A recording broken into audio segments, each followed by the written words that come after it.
et donne de la vitalité à toute la famille.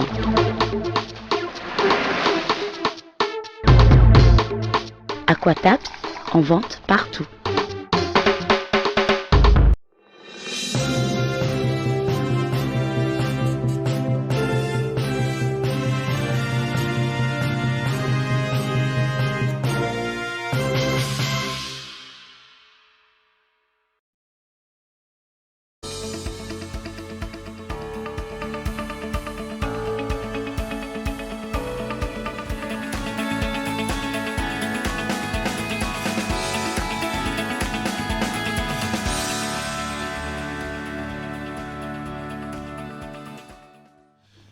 Mesdames, Messieurs, bonjour et très heureux de vous retrouver dans ce 13 européen. Voici le sommaire. La fête de l'Ascension est une commémoration d'un fait qui a marqué l'histoire de la religion chrétienne. C'est un événement, bien entendu, qui s'inscrit dans la montée de Jésus-Christ au ciel. Un rappel vibrant pour les chrétiens à se préparer pour la rencontre avec le Seigneur. Quel est le sens que donnent les fidèles chrétiens à cette fête et comment devrait-on la célébrer? On va le savoir dans un instant. La nouvelle s'est répandue telle une traînée de poudre dans la nuit de ce mercredi. Il s'est produit un grave accident de circulation. Cela s'est mercredi Porte-Nouveau à hauteur de Ganville-de-Pau. Bilan un mort et des blessés graves. Que s'est-il réellement passé et quel est l'état de santé des blessés? Nous aurons les détails avec Emma Prodonou dans ce 13 Robénin.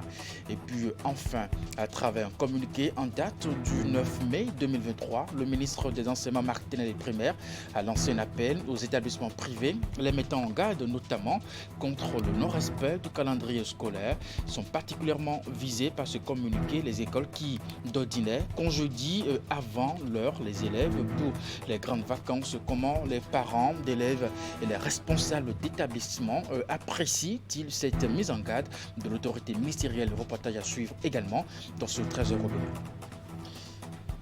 Mesdames, Messieurs, à nouveau, bonjour et bienvenue. Si vous nous rejoignez, la communauté chrétienne célèbre ce jeudi l'Ascension, tout comme la Noël, la fête de Pâques ou encore la Pentecôte. La fête de l'Ascension est une commémoration d'un fait qui a marqué l'histoire de la religion chrétienne. Cet événement, bien entendu, c'est la montée de Jésus-Christ au ciel, un rappel vibrant pour les chrétiens à se préparer pour la rencontre avec le Seigneur.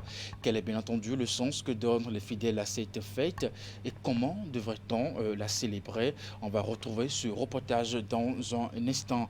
Mais avant, justement, la nouvelle s'est répandue telle une traînée de poudre dans la nuit de ce mercredi. Il s'est produit un grave accident de circulation. Cela s'est mercredi Porte-Nouveau à hauteur de Ganville-de-Pau. Bilan un mort et des blessés graves. Que s'est-il réellement passé et quel est l'état de santé des blessés? Âmes sensibles, priez s'abstenir. Emma Prodonou, Thibaut Arolopé étaient sur le terrain pour nous situer. Bien entendu, voici le reportage. Un minibus de transport de passagers, communément appelé Tokpa Tokpa, totalement éventré, déchiqueté. Un mort sur le coup, cette dame que vous voyez à l'image, 9 blessés graves et un embouteillage qui a duré des heures. C'est le bilan de cet accident de circulation survenu dans la nuit de ce mercredi à Ganville-de-Pau sur la voie Semekpodi-Porto-Novo. L'accident s'est produit du fait d'un dépassement défectueux opéré par le conducteur du minibus qui roulait en direction de Cotonou. Il s'est malheureusement retrouvé nez à nez avec ce camion que nous avons retrouvé au commissariat de Diregbe. Son chauffeur témoigne. Bon, moto circulation moto donc car là et j'en sais moto m'a permetté et maintenant tant benado ouais t'as dit des voisins au point de faire à lui pour la détat tout va dire pour le et va bien côté final. Quant aux blessés, 9 au total, nous les retrouvons au centre hospitalier départemental de Lomé du Plateau, où ils ont été conduits par les sapeurs-pompiers et pris en charge. Ils sont grièvement blessés, mais leur pronostic vital n'est pas engagé, a laissé entendre l'un des médecins traitants qui a requis l'anonymat. Cet énième accident vient une fois de plus poser le problème de l'excès de vitesse sur nos routes. Au-delà des sensibilisations et des verbalisations de la police, il est recommandé aux usagers de la route de faire preuve de prudence et de comprendre qu'il vaut mieux perdre une minute à patienter que de perdre toute sa vie en une minute. La communauté chrétienne célèbre ce jeudi l'Ascension, tout comme la Noël, la fête de Pâques ou encore la Pentecôte. La fête de l'Ascension est une commémoration d'un fait qui a marqué l'histoire de la religion chrétienne. Cet événement, c'est la montée de Jésus-Christ au ciel, un rappel vibrant pour les chrétiens à se préparer pour la rencontre avec le Seigneur. Quel est le sens que donnent les chrétiens catholiques à cette fête et comment devrait-on la célébrer? Une équipe de la rédaction a tendu son micro à quelques membres de la communauté chrétienne afin d'avoir des éléments de réponse à ces interrogations. Suivez.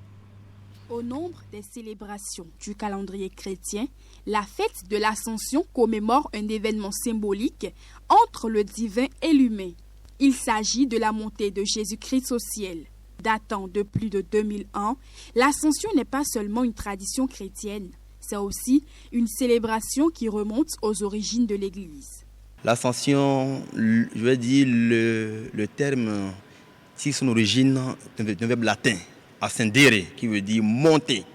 Donc l'Ascension, comme fête chrétienne, désigne la montée de Jésus au ciel après sa résurrection. L'Ascension se situe en droite ligne de la fête de Pâques. Elle vient comme l'accomplissement du salut de l'homme, l'accomplissement du mystère pascal. Jésus qui a souffert, qui est mort, qui est resté, qui maintenant monte au ciel. Et elle consacre, je veux dire, le salut même de l'humanité. Nous avons dans le Nouveau Testament des preuves de l'événement de l'Ascension.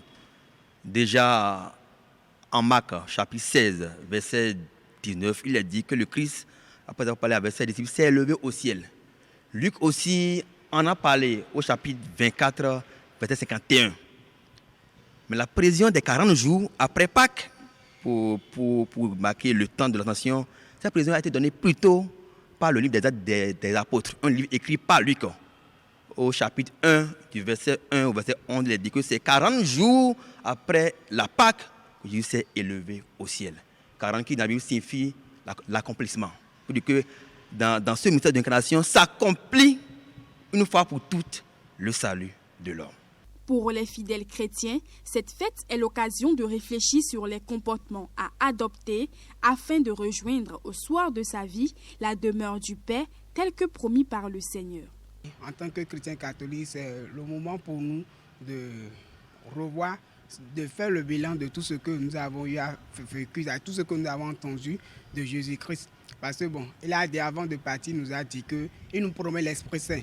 Donc, en tant que chrétien, nous devons nous y préparer pour que le jour où l'Esprit Saint viendra sur nous, il ne faudrait pas qu'on soit en train de faire des trucs qui ne sont pas normaux. C'est une fête qui nous réjouit parce que le Christ a souffert pour nous sur la croix. Vraiment, en toute sincérité, nous sommes derrière lui, nuit et jour. Nuit et jour, nous nous sommes donnés à lui. Comme lui s'est sacrifié, il est le fils unique de notre maman et il s'est sacrifié pour le monde. Nous aussi, nous sommes obligés de courir derrière pour pouvoir avoir une place un peu meilleure chez le Père. Étant une préfiguration de la vie éternelle, l'Ascension a un sens particulier pour le chrétien dans sa marche avec le Christ. Désormais que le Christ est monté au ciel avec nous, le chrétien est rassuré que le paradis dont l'accès lui avait été interdit autrefois, vous vous rappelez la première sanction après la chute originelle, donc ce paradis maintenant lui est ouvert à nouveau. Maintenant avec le Fils, il peut repartir dans la maison, il a accès au paradis. Donc l'ascension pour nous est gage d'une espérance que nous irons là où le Christ est déjà, là où il nous a introduits. La fête de l'Ascension est aussi un moment de réjouissance où la joie devrait s'inviter dans tous les foyers chrétiens qui ont l'assurance d'hériter du paradis.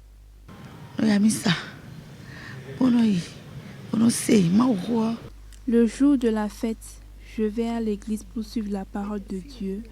De retour, je fais la cuisine et je prépare un mets que mes enfants apprécient. S'il y a des boissons en accompagnement, nous les prenons aussi. Tout ça pour fêter. Je vais aller à la messe. En revenant de la messe, mais je vais faire un peu de joie avec mes enfants à la maison. Parce que l'Assomption, c'est une fête qu'on doit célébrer et avec joie, abondamment. À l'église catholique Sainte-Famille de Djidje, la fête de l'Ascension est marquée par la célébration des messes prévues à cette occasion. La plus grande activité, et la seule d'ailleurs, c'est la messe de l'Ascension. Une grande messe qu'on appelle solennité. Une grande fête. Ouais, dans l'église, les célébrations s'enchaînent par degrés. Il y a les mémoires facultatives, les mémoires obligatoires, les fêtes et puis les solennités. Demain, l'Église va célébrer une solennité qui est l'ascension du Seigneur au ciel, mais qui est déjà en espérance notre ascension de vous et moi, bien sûr, au ciel. Dans le cadre de cette fête, le fidèle chrétien d'abord est invité à être très heureux. Un fidèle digne du nom doit demain assister au moins à une messe. C'est une fête d'obligation. Célébrée 10 jours avant la Pentecôte, la fête de l'Ascension annonce la venue du Saint-Esprit et exprime un nouveau mode de présence du Christ qui n'est plus visible dans le monde terrestre, mais demeure présent avec ses fidèles. Bonne fête de l'Ascension à toute la communauté chrétienne. Depuis plusieurs jours, les lampadaires installés sur la route Cotonou-Abomey-Calavi entre l'échangeur de Godomé et le carrefour Pota sont défectueux. Les feux tricolores sur cet astre routier sont aussi défaillants dans la plupart des cas. Résultat, la route est plongée dans l'obscurité, exposant les usagers et les riverains à d'énormes risques d'accident. Une de nos équipes de reportage a fait le tour du tronçon pour vivre un peu le calvaire des usagers. Voici le magazine réalisé par Idriss Gaba.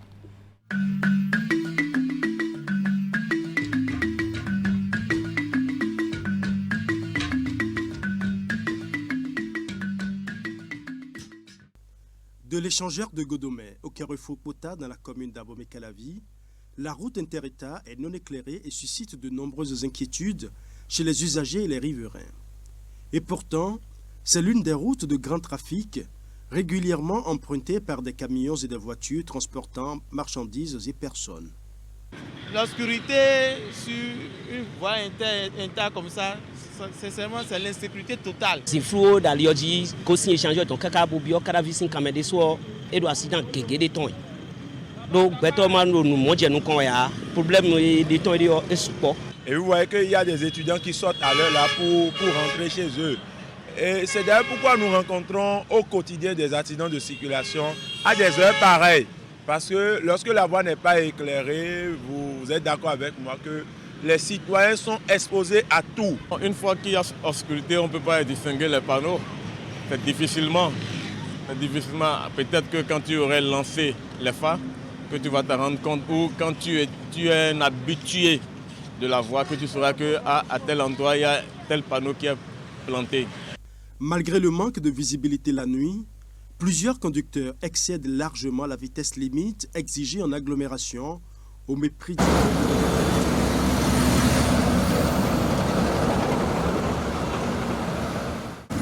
Les traces de récents accidents prouvent ici que c'est un carrefour dangereux. Un carrefour pourtant non éclairé et qui de surcroît est dénué de feux de circulation. Nous nous sommes tellement battus pour qu'il y ait d'abord des feux tricolores, parce qu'avant il n'y avait pas de feux tricolores ici, je ne sais pas, même actuellement vous remarquez qu'il n'y a pas de feux tricolores sur un grand carrefour. C'est un carrefour très très sensible, il n'y a pas de feux tricolores, il n'y a pas de lampadaire. Alors nous avons tellement crié, mais le constat est là. Moi j'ai même fait une vidéo que j'ai envoyée même au maire d'Abomey-Calavi pour lui notifier la situation de la voie. Mais la réaction, vous voyez, c'est zéro. Rien n'est fait jusqu'à présent. Ailleurs, sur d'autres carrefours du même tronçon, ce sont les agents de la police républicaine qui sont obligés de réguler la circulation avec des lampes torches. Il y a des lampadaires qui continuent de fonctionner. Mais pour des problèmes d'électricité, de court-circuit ou bien panneau au niveau de la lampe, c'est resté ainsi. Une chose est d'investir, l'autre chose est de suivre, mais également au niveau des citoyens. Vous savez, nous sommes animés de mauvaise foi. L'État déploie des moyens colossaux pour installer des lampadaires, mais ce sont nos compatriotes encore qui montent sur les poteaux pour enlever des batteries, pour enlever la lampe. Pour la plupart des usagers résidant à Abomey-Calavi, il faut chaque fois traverser l'obscurité sur environ 11 km avant d'espérer retrouver la lumière de l'autre côté du carrefour Pota qui mène vers l'hôtel de ville. Une situation qui indigne les populations.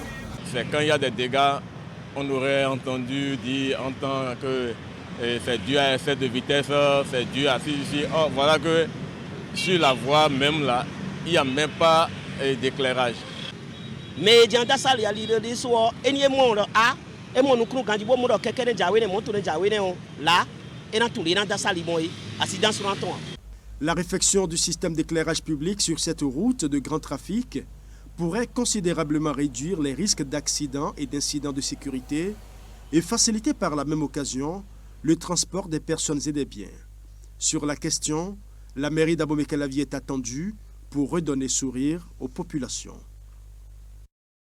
Je vous l'annonçais en titre, après un communiqué en date du 9 mai 2023, le ministre des Enseignements Marc Ténélé Primaire a lancé un appel aux établissements privés, les mettant en garde notamment contre le non-respect du calendrier scolaire. Sont particulièrement visés par ce communiqué les écoles qui d'ordinaire congédient avant l'heure les élèves pour les grandes vacances. Comment les parents d'élèves et les responsables d'établissement apprécient-ils cette mise en garde de l'autorité ministérielle? Suivez ce reportage signé Hugues Vigningbe.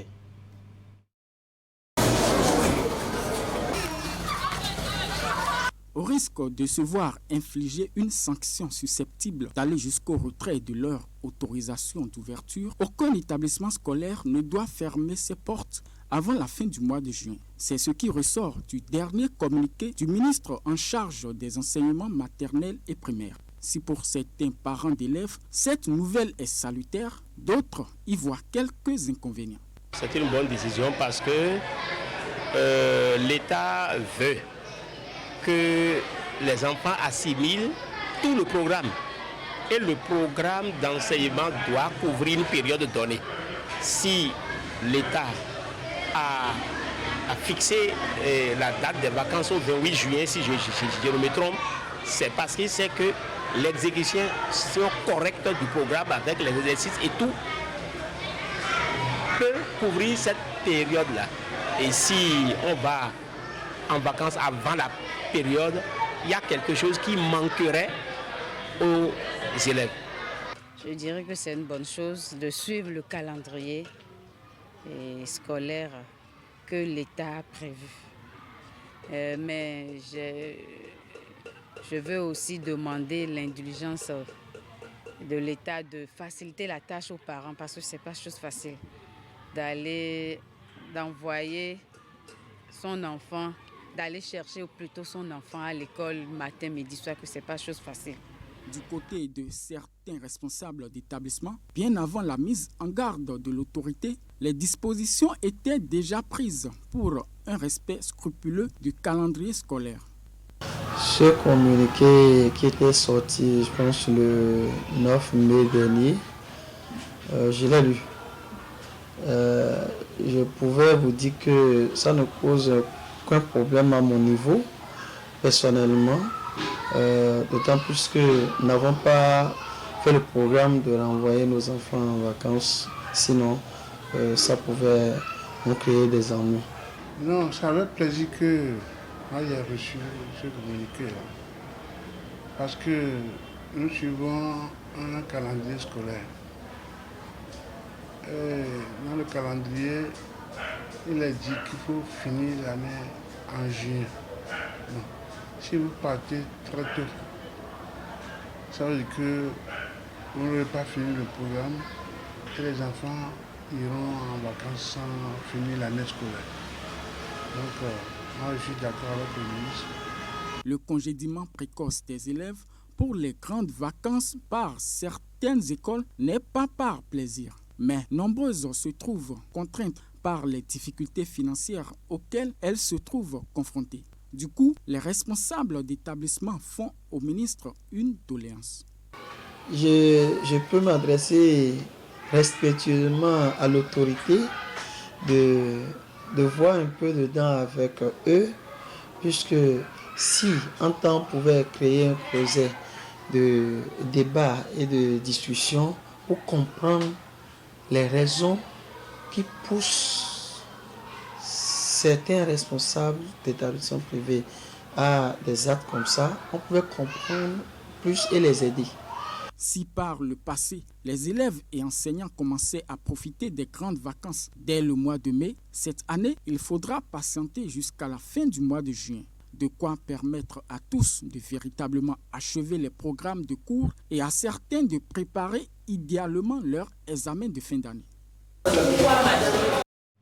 Dans la suite de ce trésor au Bénin, fouiller le téléphone portable de son ou de sa partenaire est une pratique assez courante, mais cependant à haut risque. Si pour certains, il est préférable de respecter la vie privée de son conjoint, pour d'autres, c'est en fouillant dans le téléphone portable que la confiance peut exister. Dans un reportage réalisé par une équipe de la rédaction, plusieurs points de vue ont été exprimés et bien entendu le bon comportement à adopter. Suivez le reportage. Le téléphone portable est un outil de communication très efficace, aussi bien dans le milieu professionnel que dans le cercle familial, notamment entre les conjoints. C'est aussi un partenaire très confidentiel où sont gardées les données personnelles relevant de l'intimité et de la vie purement personnelle. Mais quelquefois, à la suite d'une crise de confiance, par jalousie ou de doutes nourris par les comportements de sa ou de son partenaire, l'un d'eux ne peut s'empêcher de fouiller le téléphone portable. Ah, si tu cherches quelque chose, tu vas trouver. C'est mieux d'avoir sa paix personnelle que de chercher à fouiller dans la vie de l'autre. Son mari, il n'a qu'à le laisser complètement de fouiller. Il faut avoir la confiance à son mari. Pour d'autres, dont le ton est un peu teinté de féodalité, seul l'homme a le privilège de promener ses yeux dans le portable de la femme. Le mouvement contraire est déconseillé et même strictement interdit. Moi j'ai le pouvoir sur elle, donc c'est normal que je fouille son téléphone. Mais ma femme n'a pas le droit de fouiller le mien. C'est moi qui domine dans le foyer et c'est encore moi qui l'ai prise sous mon toit. Donc je peux vérifier son téléphone à tout moment. Je peux fouiller son portable en cas si elle a reçu un appel que je ne connais pas la personne. Parce qu'il peut me dire que c'est mon frère qui m'a appelé. Mais ça peut être une autre personne, sans que je ne le connais pas la personne. Une femme ne doit pas fouiller dans le portable de son mari. Parce que ce que le mari fait pour pouvoir à leurs besoins, elle ne peut pas le savoir. Mais quand toi, la femme, tu te mets à fouiller, tu commences à te donner des soucis et même de la tension. Prendre délibérément la décision de pénétrer le portable de son conjoint et d'explorer le contenu, en l'occurrence la boîte à messages, la galerie, les échanges via WhatsApp et autres, est un acte bien osé. Il est d'autant plus osé que les conséquences qui en découlent sont très lourdes et les effets parfois imprévisibles selon ce sociologue qui y trouve un manque d'éducation. C'est de la mauvaise éducation. C'est de la mauvaise éducation, c'est de l'impolitesse caractérisée. Parce que normalement, une personne bien éduquée n'a pas le droit de toucher à quelque chose qui appartient à une autre personne sans autorisation. Or, tel que vous avez bien utilisé le mot, c'est fouiller. Donc ça a un caractère répréhensible. Parce que ça signifie qu'on sait que ce qu'on est en train de faire, c'est mauvais, mais on fait ça quand même. Cette attitude impacte la relation entre les deux partenaires. Des impacts allant des incompréhensions à la rupture sans occulter les disputes violentes. Toute chose qui déstabilise l'harmonie du foyer et fait voler en éclats la confiance qui est le socle de toute relation durable. Tous les cas que moi j'ai connus, où le partenaire ou la partenaire s'est amusé à fouiller le portable du partenaire mais de la partenaire, c'est une relation qui n'a pas duré. Parce que si tu fouilles mon portable, ça veut dire que tu n'as pas confiance en moi. Et si tu n'as pas confiance en moi, qu'est-ce que nous faisons ensemble? Tu choisis, chacun choisit. Ou bien tu as confiance en moi tel que je suis, tel que je te traite, ou bien tu n'as pas confiance en moi et tu vas traire tête bœuf ailleurs. En décidant par le lien sacré du mariage ou même par les affinités de l'amitié de se mettre ensemble, on décide également de partager certains liens forts. Toutefois, pour la tranquillité du couple et la paix dans le foyer, il est important de respecter l'espace personnel réservé à chacun. et cela passe par l'observance de certaines règles. Parce que c'est quand déjà il y a la confiance que la relation peut s'établir. Ce n'est pas quand la relation est établie qu'il faut maintenant chercher à cultiver la confiance, non. Il faut bien entendu, quand la relation est établie, de cultiver la vigilance. La vigilance qui consiste à faire preuve de triangulation. Par exemple, hier, tu m'as dit quelque chose sur un sujet donné. Aujourd'hui, au détour d'une conversation, le même sujet s'est posé. Tu as dit quelque chose qui est radicalement opposé à ce que tu m'as dit hier. L'avantage que ça présente, vous le faites la remarque une fois. Aujourd'hui, dans une semaine, dans un mois, le même comportement se reprend, le même comportement est observé. Vous êtes légitimé maintenant de dire, mais toi, il me semble que tu mens beaucoup. Hein. Et vous vous désengagez de cette relation-là qui n'est plus basée sur la confiance.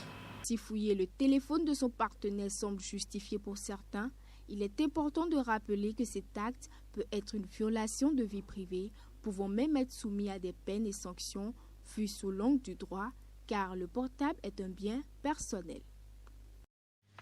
Et bien voilà, nous parlons santé à présent, suite et fin de notre série de reportages sur l'autisme, après avoir évoqué comment ce trouble neurodéveloppemental se manifeste chez les enfants. Nous parlerons dans ce 13h européen de la prise en charge de l'autisme, mais aussi du rôle des spécialistes qui interviennent dans l'accompagnement et le suivi de ces personnes atteintes d'autisme en vue de leur épanouissement. Reportage. Les enfants autistes sont tout comme les autres enfants qui ont des besoins fondamentaux. Et pour leur permettre de s'épanouir, il faut une prise en charge, un accompagnement et un suivi rigoureux. Ce qui nécessite des spécialistes, notamment le nutritionniste, pour qui l'enfant autiste a besoin d'une alimentation saine et nutritive. Ils n'ont pas réellement la communication qu'il faut avec les parents pour pouvoir identifier quel aliment l'enfant préfère. Donc déjà, ici, nous allons préférer des aliments qui interviennent dans le développement cérébral, comme les aliments riches en oméga 3, riches en choline. Nous pouvons avoir le poisson, les noix, nous pouvons avoir les noix de cajou, de l'arachide, tout type de noix que nous avons. Mais j'insiste également, il faut considérer la tranche d'âge de vos enfants avant d'introduire ces aliments-là. Tout comme le nutritionniste, le rôle de l'orthophoniste auprès de l'enfant autiste se focalise principalement sur la communication. Ainsi, l'orthophoniste en travaillant intervient sur le comportement et les interactions sociales. Et cette communication passe par la restauration des bases de la communication, telles que le contact visuel, quelque chose qu'on n'observe pas souvent chez les enfants autistes, les tours de rôle, les tours de parole, le pointage, l'attention conjointe. L'orthophoniste dispose d'outils qui permettent d'amener les enfants à développer ces capacités communicationnelles. Une fois que ces capacités communicationnelles sont mises en place, alors l'enfant fait une avancée vers le langage. Et donc, on passe de la communication au langage.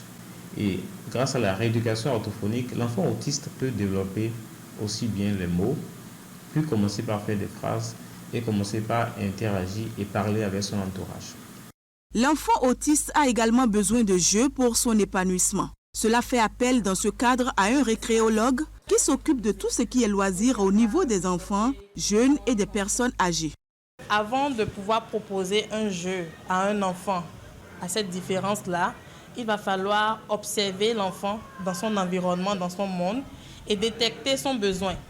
Et c'est en fonction du besoin qu'on peut maintenant proposer à tel enfant tel ou tel jeu. Maintenant, de façon générale, les enfants autistes sont ces enfants-là qui aiment jouer avec tout ce qui est eau. Donc, des jeux avec l'eau et les parents qui doivent effectuer un suivi avec ces enfants-là. Des jeux de grimaces, de mimiques avec des miroirs, des jeux de lancer pour pouvoir travailler l'adresse et tout ce qui est sensoriel au niveau de l'enfant. Donc, des jeux d'adresse, des jeux de lancer, des jeux de course. Et surtout, ne pas perdre l'objectif qui est d'intégrer le monde de l'enfant. Et beaucoup font l'erreur, je dirais, de sortir l'enfant de son monde pour pouvoir le faire adapter à tel ou tel jeu. Mais c'est quelque chose qui est vraiment une erreur que nous, parents, nous, accompagnateurs, nous commettons. L'éducateur spécialisé, quant à lui, accompagne l'enfant autiste à travers un projet de vie qui s'élabore et prend en compte ses besoins sur le plan éducatif en vue de le renforcer en termes d'aptitudes spécifiques.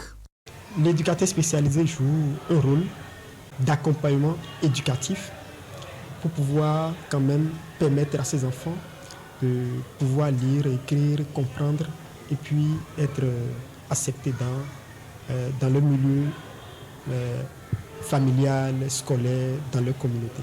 L'enfant, 5 ans d'accompagnement, 10 ans d'accompagnement, donc ça prend du temps. C'est un travail où le résultat ne s'observe pas de si vite. En somme, les différents professionnels ont un rôle très important à jouer dans le développement de l'enfant autiste. Par ailleurs, il se développe aujourd'hui beaucoup d'autres pathologies qu'on peut confondre à l'autisme. C'est pourquoi on parle aujourd'hui des troubles du spectre autistique. Et donc, dans cette catégorie de troubles du spectre autistique, vous pouvez retrouver des enfants hyperactifs, des enfants TDAH, qui ont un trouble déficitaire de l'attention avec ou sans hyperactivité. Vous pouvez aussi retrouver des enfants qui ont des syndromes particuliers. Il y a d'autres formes de troubles qui sont semblables à l'autisme, notamment la forme d'autisme retrouvée chez des enfants qui sont exposés aux écrans. La particularité dans cette forme d'autisme, c'est que lorsque on commence la prise en charge orthophonique, notamment précocement, le comportement des enfants s'améliore et les troubles disparaissent dans les mois. Voilà. À ne pas confondre avec l'autisme de Kanner. Le message, c'est de pouvoir quand même dire à des parents d'enfants autistes d'avoir le courage de se rapprocher de nous et ensemble, nous pourrons les orienter à faire d'abord des analyses. Et quand on pourra définir les analyses, nous pourrons ensemble avec les spécialistes dire oui, l'enfant a une différence qu'on appelle l'autisme. Et face à cela, après on pourra travailler ensemble, nous leur demandons de ne pas avoir honte, de ne pas avoir peur, de pouvoir sortir avec les enfants. C'est en sortant même qu'ils pourront sensibiliser les autres parents et ça va pousser les autres parents à dire alors si telle personne est dans le cas et qu'il a la liberté de sortir avec son enfant, alors là je ne vais plus cacher mon enfant, puisqu'il y a plusieurs enfants qui sont enfermés, qui sont laissés pour qu'il n'y a pas l'entretien. La journée mondiale de la sensibilisation à l'autisme est donc l'occasion d'en appeler à une prise de conscience des uns et des autres. Mesdames, Messieurs, c'est la fin de ce 13h européen. Merci de l'avoir suivi, de votre fidélité également. Retrouvez à 16h votre bulletin d'information, 19h30, la grande édition de la soirée. Portez-vous bien et à très bientôt.